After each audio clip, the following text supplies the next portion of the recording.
the second book is Orville the Special Caterpillar by Alex Zamora.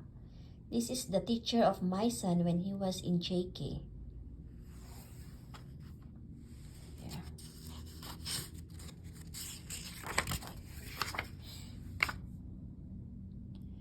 To my friends and family, thank you for inspiring me. To my students, thank you for teaching me. It says here.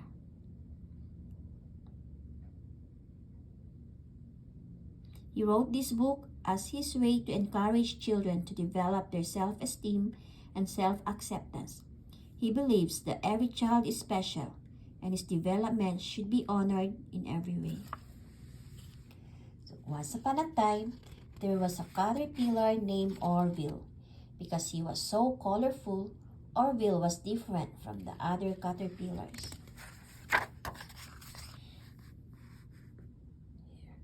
No one wanted to play with him, exchange jokes, or tell stories. Orville felt very sad and alone. One day, Orville went to talk with his parents about his loneliness. Mama and Papa Caterpillar listened to him as he told them of his sad plight.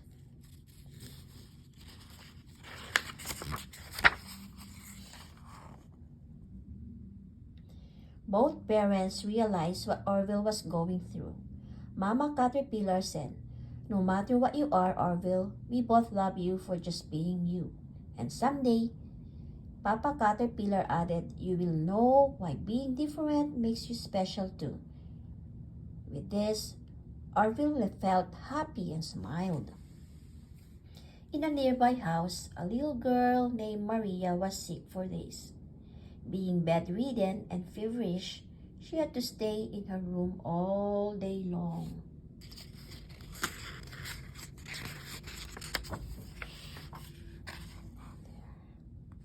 One day, Orville started to look for his parents. He traveled a long distance from the garden in search of them. He crawled among the beautiful plants and flowers. Orville kept looking for any sign of his parents, but he couldn't find them.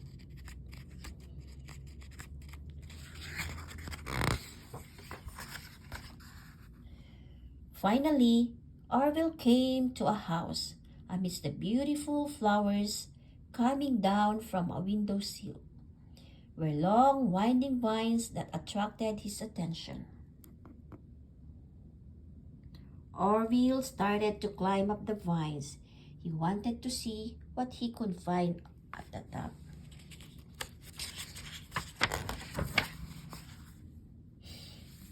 There.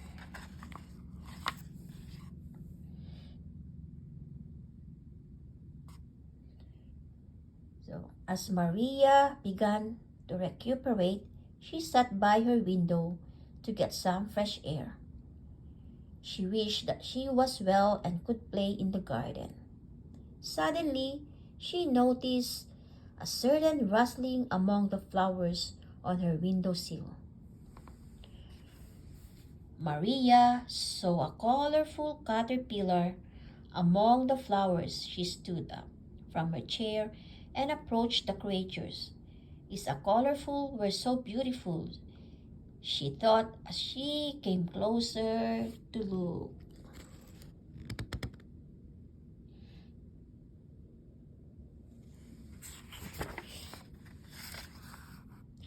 Maria gave the caterpillar a leaf to eat.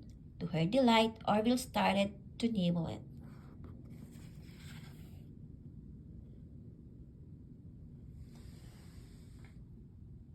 As each day passed, Maria felt better.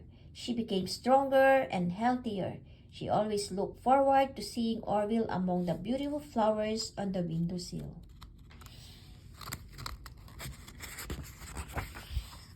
Maria became well and started to attend school again.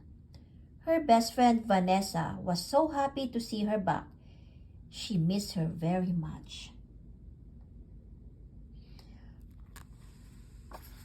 One day, Maria was in school. Orville climbed down the vines, not knowing why he instinctively started to look for a place to be on his own.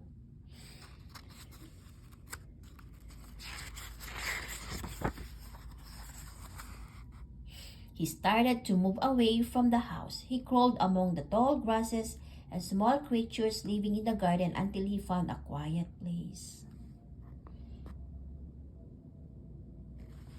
Among the beautiful flowers, Orville started to spin himself into the strangest thing he had ever seen, a cocoon.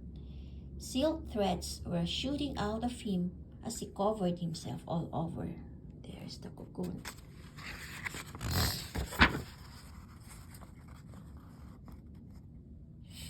Very soon, a cocoon was hanging in the garden. Orville went into a deep sleep inside it.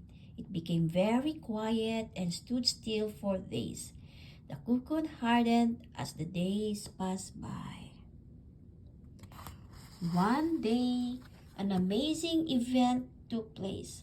Out of the cocoon came Orville, but this time he was no longer a caterpillar. He was now a beautiful, colorful butterfly. He struggled to come out of the cocoon with a big wings.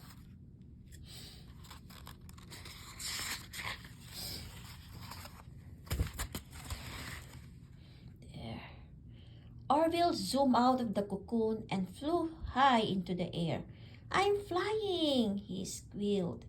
He knew now that what his parents had meant when they said that he was special. All he had needed to do was to be patient.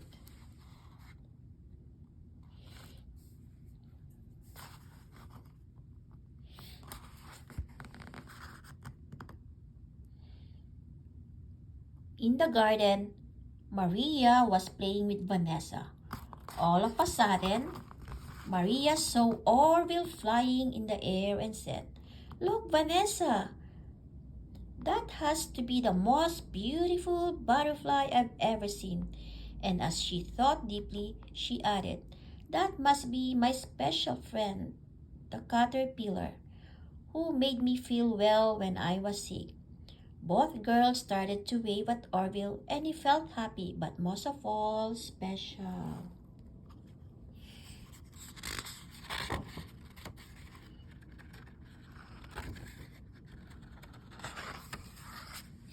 There.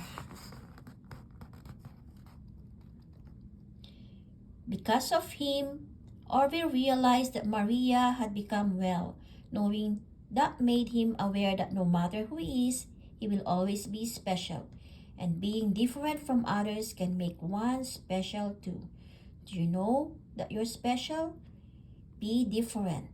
Be yourself. That's what makes you special.